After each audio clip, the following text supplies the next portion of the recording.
God. Hear that? Delicious. And now we plate this masterpiece.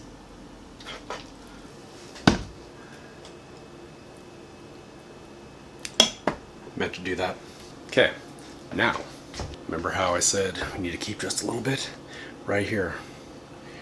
It's like breadcrumbs from Satan.